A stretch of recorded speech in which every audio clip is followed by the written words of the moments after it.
네, 세무교육 매니저 비니아입니다. 자, 오늘은 법원을 좀 다녀올 겁니다.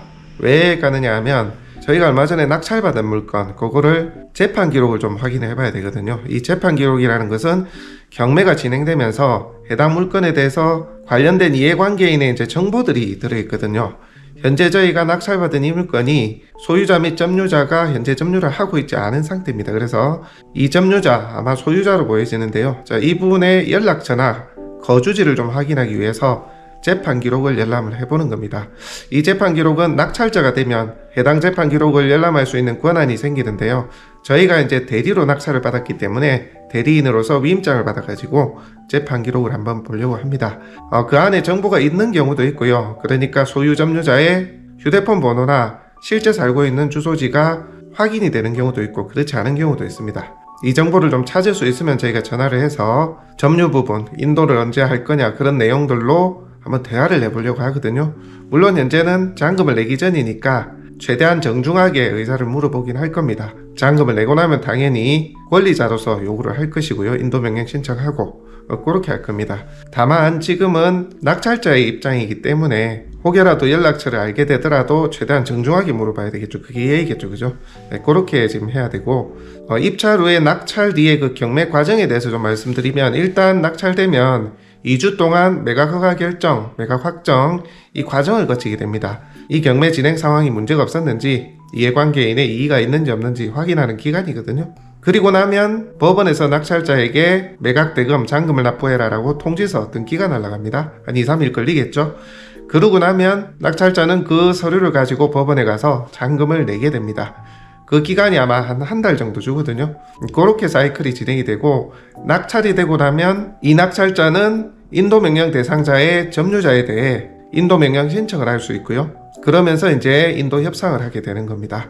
협상이 원활치 않으면 인도명령 결정 정본의 집행권한에 기해서 강제 집행 신청을 해서 인도 마무리를 할 수가 있는 거죠. 이런 과정으로 진행되니까 참고로 하시면 되겠고요. 자, 그러면 법원에 저희가 가가지고 재판 기록 열람하는 부분 한번 같이 좀 보여드리도록 하겠습니다. 오늘도 여전히 날씨가 춥습니다. 쌀쌀하네요.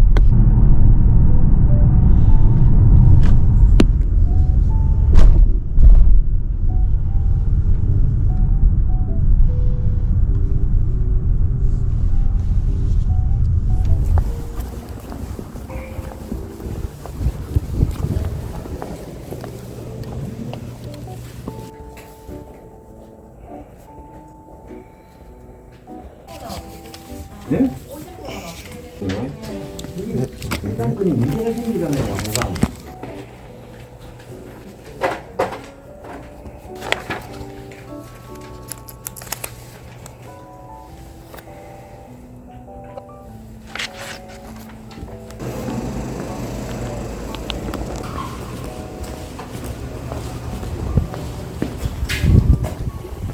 네, 일단 저는 재판 기록을 좀 보고 왔는데요. 뭐 특이사항은 없고요. 현재 소유자 점유자 분의 거주지 정도만 확인을 했고요. 전화번호는 확인을 못했습니다. 사실 재판 기록에 보면 전화번호가 있는 경우보다 없는 경우가 더 많긴 하거든요. 그래도 이제 혹시 몰라서 연락처나 기타 정보를 좀 확인하러 왔는데 큰 소득은 없었던 것 같습니다. 자, 일단 재판 기록의 문제점이나 예를 들어서 해당 사건의 채권자들의 뭐 세금 혹은 금융권의 청구 금액 뭐 기타 해당 사건과 관련된 내용들이 다 이제 기재는 되어 있거든요. 그런 거 궁금하신 분들도 보실 수는 있고, 이 재판 기록 같은 경우는 본인이 이제 직접 갈 경우는 신분증 있으시면 되고요. 현장에 가셔가지고 재판 기록 열람을 하는 그 서식이 있습니다. 그거 하나 쓰셔가지고 열람하는 데는 이제 500원 그 법원 은행에 인지 500원을 사가지고 이제 제출하는 형식으로 열람이 이제 가능하시고요. 그 다음에 특정 페이지를 복사할 수도 있습니다. 두께가 이렇게 되는데 그 중에서 복사할 페이지는 또 복사하시면 복사당 500원의 인지가 발생을 합니다. 그렇게 준비해 가셔가지고 재판 기록을 열람하시면 되고요. 법원마다 좀 다르긴 한데 어떤 법원은 사진을 찍도록 일부 허용을 해주기도 하고요. 관련 서류가 있을 거 아닙니까, 그죠? 또 어떤 곳은 개인정보 때문에 이제 글로 적으라고 그래요. 적을 부분 있으면 적어라. 혹은 이제 복사할 부분도 주민번호를 이렇게 좀 지워가지고 주고 이렇게 하기도 합니다. 그거는 이제 관할 법원마다 다 이제 기준이 달라서 법원에 가서 그 해당 법원 지원의 성향에 따라서 이제 진행을 하시면 되겠습니다. 일반적으로 재판 기록을 이제 열람하고 복사하는 게 일반적입니다. 그렇게 보시면 되고, 저는 오늘 필요한 정보를 좀 글로 써왔습니다. 주소지를 좀 써왔고요. 현재 해당 물건의 소유 점유자분이 안 계시기 때문에 그 주소지로 나중에 한번 찾아가 볼 수 있는 그런 방법도 고려를 해보고 있습니다. 일단 낙찰이 된 상태인데, 먼저 저희가 이제 접근을 하면 상대방이 이제 그런 경우가 있어요. 좀 이 낙찰자가 급하구나, 빨리 인도를 하고 싶어 하는구나, 의사비를 좀 달라야지, 이렇게 생각하는 분도 있기 때문에 상대방의 성향이나 현재 상태에 따라서 좀 인도의 전략을 좀 다르게 짜야 되는 경우도 있습니다. 그래서 이번 같은 경우는 저희가 미리 연락을 취하지는 않고요, 낙찰 잔금을 다 내고 나서 소유자의 지위로 협의를 한번 해보려고 합니다. 그런 부분들 다 추후에 여러분들에게 좀 공개하도록 하겠습니다. 일단 경매라는 것이 점유자, 소유자, 해당 물건지에 살고 있거나 누군가가 있다면 인도를 해야 되는 부분이 있는 거거든요.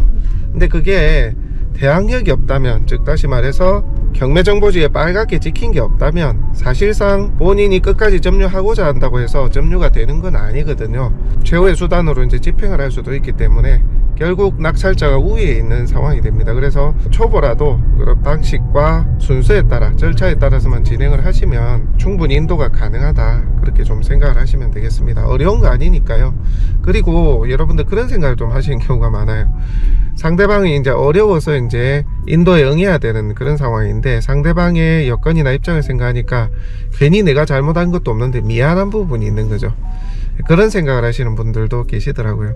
물론 그 마음은 참 사람 대 사람으로서 공감할 수 있는 그런 마음입니다만은, 내가 낙찰이 안 되더라도 결국엔 누군가가 낙찰을 받아서 인도하는 과정이 그분에게는 오는 거예요.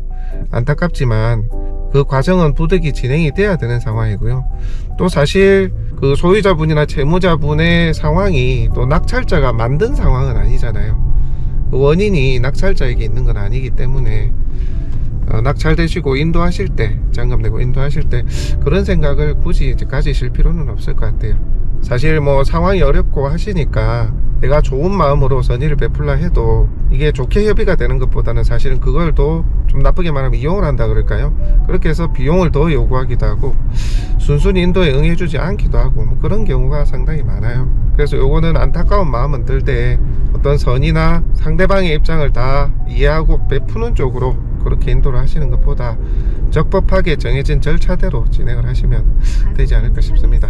어쨌든 말이 길었는데 그 부분은 저희가 나중에 뭐 인도나 명도 진행 과정 중에 있어서 또 다시 한번 말씀을 드려보도록 하겠습니다. 오늘은 낙찰받고 첫 단계로 법원에 가서 재판 기록 열람하는 부분에 대해서 간단하게 한번 보여드렸습니다. 다음 시간에 또 같이 하도록 하겠습니다.